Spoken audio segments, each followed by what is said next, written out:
sort of practical politician that we've ever had in You my know, knowledge. you're like the only person that thinks that. Oh, no. If you look at the issues, that he's the most common sense. Oh, yeah, absolutely. You look at the border. You look at all of those issues. You look at the issue of abortion that has gotten him into trouble.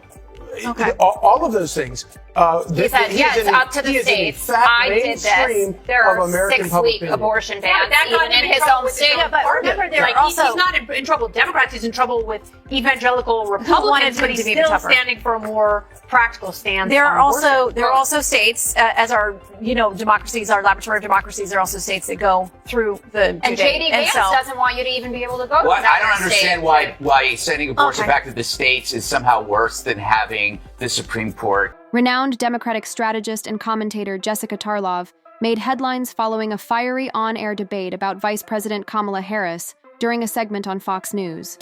The exchange, which quickly went viral, brought renewed attention to Joe Biden's leadership and the Democratic Party's direction, particularly amid rising tensions over hot-button issues like public safety and immigration. Tarlov's visible frustration during the segment sparked widespread speculation. Was this just another example of the high-stakes theatrics of cable news? Or a genuine emotional reaction from someone overwhelmed by relentless partisan criticism? This film delves into the real story behind the altercation, the reasons behind Tarlov's reported departure from the set, and what this incident reveals about the current state of political discourse in the media. Were you surprised at all that this coalesced together as quickly as possible around the vice president? Do you think it would have been beneficial? As Congressman Clyburn had said, let's let them fight it out. He was supporting her, but he said it's actually good for testing her and everybody else who might be her number 2 through this process. I certainly think it would have made great programming and that people would have liked to have seen it. But the truth of the matter is we don't have much time. And this was Joe Biden's decision. And the delegates, a lot of them have spoken out about this. They voted for, or they're representing Joe Biden's wishes. And he is part of the Biden-Harris administration. And in that sense, it makes sense that this was her nomination. So we have 3.5 weeks until the DNC. We have 102 days until the election. I'm fine with this. She represents a lot of where the making is really salient. She was talking about what a safe neighborhood looks like, and it's not crawling with cops, right? It has great schools. It has thriving small businesses. It has really high home ownership, which has been a priority of the Biden-Harris administration to make sure that people can get on the property. Whether spontaneous or carefully considered, Jessica Tarlov's response shed light on the charged atmosphere of today's political discourse, especially on platforms like Fox News, where ideological clashes are routine. Her visible frustration underscored the challenges Democratic voices often face in environments where their views are not only outnumbered, but also sharply contested. To some, her reaction appeared to lack composure. To others, it symbolized the emotional toll of trying to be heard in an increasingly polarized media landscape. The broader context of the exchange is crucial.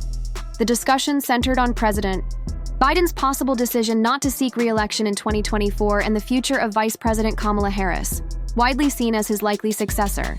While some supporters believe Harris has grown more resilient under pressure, critics continue to question her ability to unify and mobilize key voting blocs. Her leadership under scrutiny could become even more pivotal as the campaign season intensifies. Meanwhile, crime and immigration remain dominant and divisive issues in public discourse. Opponents argue that despite the Biden administration's investments in law enforcement and public safety, outcomes have been inconsistent, especially in areas still grappling with high crime rates. But the reality is more complex than headlines, or sound bites suggest. Crime trends are shaped by a web of factors, including economic stress, local governance challenges, and the lingering effects of the pandemic, many of which span across administrations. As such, debates on these issues continue to reflect a broad spectrum of experiences, shaped by geography, policy, and personal perspective. I mean, the proof is in the pudding, as it were, of what the Biden-Harris administration did it.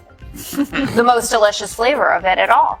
They have invested more in law enforcement than any other administration in history. Donald Trump actually proposed a 58% cut to the community policing program. They put 3,700 police officers on the street through that program. Another 100,000 that came in through the Safer America plan. The American Rescue Plan had $15 billion in it for crime and policing to make sure that we have safer communities. It's a strong record to run on. The border right now, we were talking about this. Jennifer Griffin was tweeting about the two Sinaloa cartel bosses that were apprehended. She said that it was like catching Bin Laden when it comes to the war against fentanyl. That happened under the Biden-Harris administration. Encounters at the border are down 55% since the executive order. These are all things out of hitting numbers that had wildly spiked after the Trump administration, not back down. I understand that, and you obviously have to acknowledge that there were huge spikes. But it doesn't mean that she's the same person that you saw in 2020. She oversaw the implementation of the policies that have led to all of these. Still, in politics, perception often outweighs policy details. Opponents regularly seize on viral crime, stories, and unrest in major cities to portray Democrats as ineffective on public safety. The real question, however, is whether current policies are genuinely improving conditions or simply rebranding past efforts. At the same time, immigration remains a flashpoint. While the Biden administration has reinstated portions of previous border policies, critics argue these measures are driven more by political calculation than by long-term strategy. What's often overlooked is that border challenges are rooted in complex global issues: economic instability, migration crises, and outdated U.S. immigration laws that have long stalled meaningful reform. Yet, in today's polarized political climate, where bipartisan cooperation is increasingly rare, meaningful progress depends on collaboration between both parties, something that remains elusive in national politics. None of that, all that stuff would be suppressed like Hunter's laptop story. It would be buried like Jimmy Hoffa. But now it's like Twitter or X has turned everybody into their own debunkers. And so I wonder how the legacy media can still maintain this gaslighting role if the public can so quickly and easily call them out on it. And it's because they just assume their allies are there for them and they can continue doing this. I mean, it is comedy to watch them do this, and they're still doing it. But I think to back to your point about the honeymoon's among the media.